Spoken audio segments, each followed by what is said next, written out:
আপনারা জানেন বর্তমান পরিস্থিতিতে হুগলি জেলায় ডিবিসির জল ছাড়াকে কেন্দ্র করে যে প্রবল বন্যার আকার নিয়েছে, সাধারণ জনজীবন যেখানে স্বাভাবিক জীবন থেকে বিচ্ছিন্ন হয়ে পড়েছে। বিভিন্ন গণসংগঠন তারা রাস্তায় নেমেছে, বিভিন্ন সামাজিক সংগঠন তারা রাস্তায় নেমেছে, বিভিন্ন রাজনৈতিক দলও রাস্তায় নেমেছে। প্রত্যেককে সাধুবাদ জানায়। তার সাথে সাথে যুব মিলন ফাউন্ডেশন হুগলি জেলার পুরসুরা থানার অন্তর্গত যুব মিলন ফাউন্ডেশন মানুষের পাশে যেভাবে আছে, রাত্রির 1টার সময় আপনারা দেখছেন তাদের সমস্ত বস্ত্র, পরনের বস্ত্র লক্ষ্য করে দেখছেন সব ভিজে। এই অবস্থাতেও তারা রাস্তায় মানুষের পাশে আছে।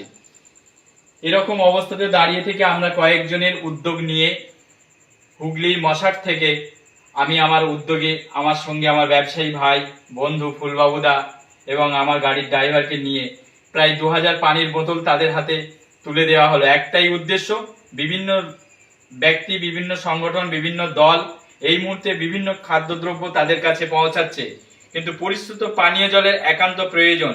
পরিশ্রুত পানীয় জল না থাকার পরে সাধারণ মানুষের ডায়রিয়া থেকে বিভিন্ন রোগে আক্রান্ত হতে পারে।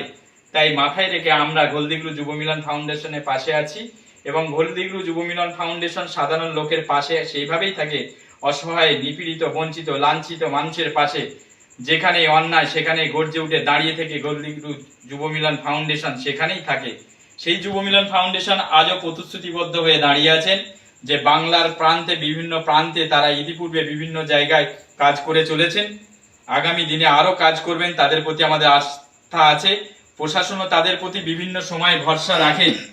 বিগত দিন পুরসুরা থানার বিভিন্ন অফিসাররা তাদের সুনাম অর্জন করেছেন, তাদের কাজের সম্পর্কে বিভিন্নভাবে বিস্তারিত বর্ণনা দিয়েছেন। আজও আমরা এসে দাঁড়িয়ে উপস্থিত হয়েছি। তাদের যে ত্রাণ সামগ্রিক স্টোর রুমে আমরা আজকে প্রায় 2000 পানির বোতল আজকে দিয়ে গেলাম এবং গতকালকে আরো কিছু পানির বোতল সেখানে উপস্থিত করানো হবে এবং তাদের উদ্যোগে খানাকুল বন্যা প্রভাবিত এলাকায়, প্লাবিত এলাকাগুলোতে কাজ করা হবে এবং তারা যে কাজ করছেন আপনারা তাদের প্রতি সার্বিক সহযোগিতা করুন। অত্যন্ত দুঃখের সঙ্গে বলতে খারাপ লাগে, আমি তাদের মুখের দিক থেকে শরীরের সর্বস্তরে তাকিয়ে দেখছি তাদের হাত পায়ে শরীরে তাদের ভারাক্রান্ত অবস্থায় আছে। তারা পায়ে, যেটা আমরা গ্রাম বাংলায় বলি হাজা রোগ হয়ে গেছে, সেই হাজা রোগ আমার দেখে এত কষ্ট হচ্ছে।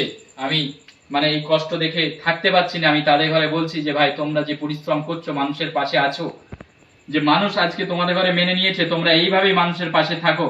আগামী দিনেও তোমাদের মানুষের পাশে থাকতে হবে, যারা নিঃশর্ত এবং যাদের মধ্যে আওয়াল, বৃদ্ধ, বনিতা সবাই তারা এক হয়ে, যাদের কাছে জাতি, ধর্ম, বর্ণ নির্বিশেষে তারা যুব মিলন ফাউন্ডেশনের সাথে আছে।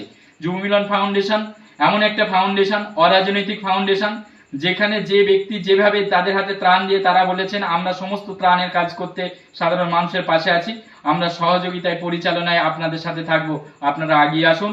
আপনারা যেভাবে যা ত্রাণ দেবেন আমরা গরিবের বাড়ি বাড়ি গিয়ে আমরা তা পৌঁছে দিতে প্রতিশ্রুতিবদ্ধ।